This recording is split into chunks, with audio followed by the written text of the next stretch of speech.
तो इतना तेज गाड़ी बिया कि आगे भाग जाती है। ट्रेन गाड़ी समझाई हां 24 जीन जाने छिनारो लोग तेज हो जा मार के। ओह नो सही भागा। अरे बाप रे बाप बहुत तो फास्ट बाड़ू रानी। हां वही से तो तोहरा से बियाह करनी है। हम माई नाम दैले यही है ए सब लोग भुला देना है खातिर नाम ना तू नया मॉडल 2024 कहू तब तू गावा हमहू 24 हैं। पहले 23 रहनी बाकी फिर नया भइनी है 24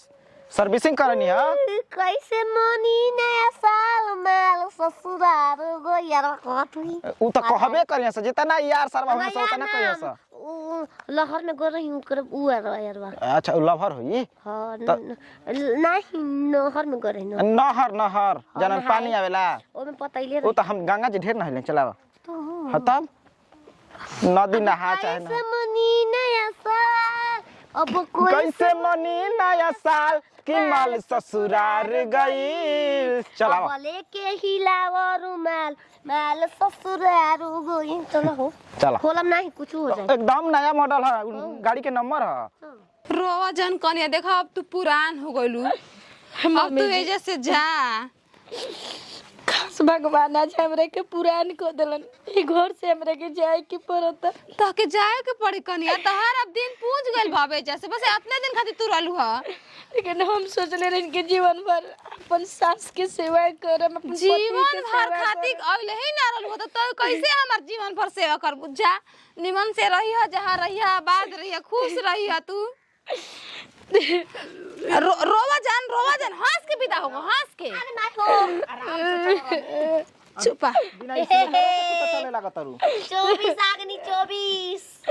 अरे तुझे नत लगे आई हीर मंग देव जाए के तो जाते बनी आज के दिन तो हमरे के गले लगा ले अब गले ए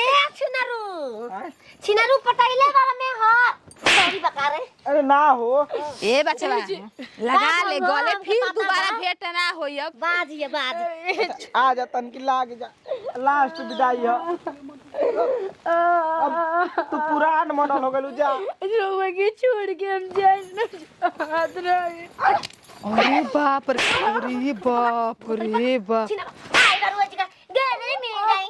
आ तक ना पियलू ना अरे नतिया नया मॉडल तो लागत भूकंप भी रे फास्ट बिया नाइकी मॉडल हिया उ 23 या 24 हिया मार पत्ती तो हार के सो स्पीड में देखो तारी माई कितना बिया ना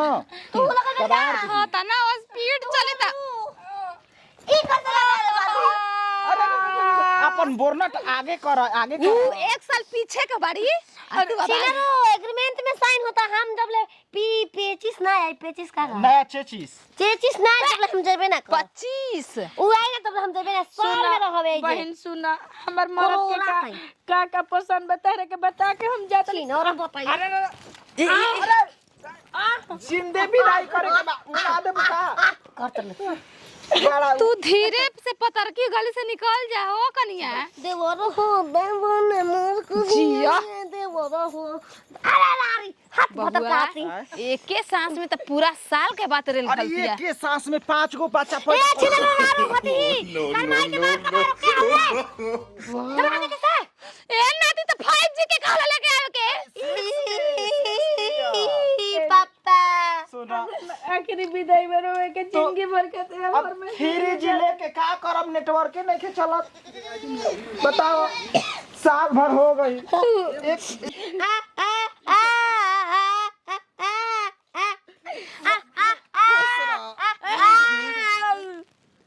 बाप रे बाप मन नहीं के करत की रोवे के अंखिया ले अपन बिसराई अरे बिसरावे के परी छिनारू बिसरा तू लारो पताइले दादा बाप रे बाप जिए ना दे जा आराम से चल जाइए हे माई ए ओकर कमर हकी पाला रे पुरान मॉडल है झुटिया के फैलत है वे ठीक रहा लिए वाले स्लो चलत रहिया नया मॉडल बारू छरवा बारू एगो सावरे अरे नतिया ऊ तो पुरान का हम तो कोसे पुरान का बनता हमार को साली बड़ी करिया वाली हो सौतेली माई हिया हाथ मिलावा हाथ माइयो के माई नाइकी मॉडल हिया तो जगबंदा जगबंदा जगबंदा ए बबुआ आय तू नया का मॉडल लेके आइल बड़ा जा हमके पुरान के ठीक रहले से बाप रे नहीं भाई तू का जाने ई त हवा नहीं उड़ा दी हमरा के पता चलल बा कि 6 महीने में बच्चा पैदा हो देखो ए घर 6 महीने में सबका बखर ये करे टाइम ना लग जाता आगे जा। नया मॉडल है यो हाय गोरे भेजा गोरे हाय जा हाय लावा अरे सारी योलो पहिरे न जानी हमके तो नी पहिराई दो अरे सुन लाए राजा जी ई की बतिया सुन लाए राजा जी तो सोड़िया पहिरे के सिखाई दो एक हाय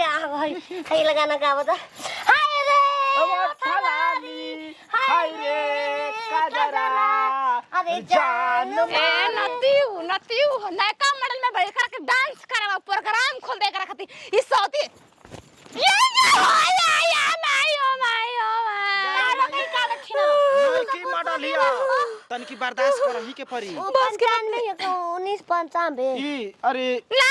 75 के हयो 75 तो 76 बार हो मारो तार माई 75 76 72 आजकल 128 64 जीबी का हमके परीक्षा पुना का हम गई घर में घुस गई देवी तू रहुआ जाई सही फास्ट बनी फास्ट लुकिंग ओ भाई देख जो पंडित जी के बुला ले अरे अब क्या कहते हैं कि बिना सुहाग रत मनैले 6 महीने में बच्चा दे दी ना तो मनैला पके एक एक कहला ना हो चला मना ले अब हम लौट के ना आइब दादा हो जाए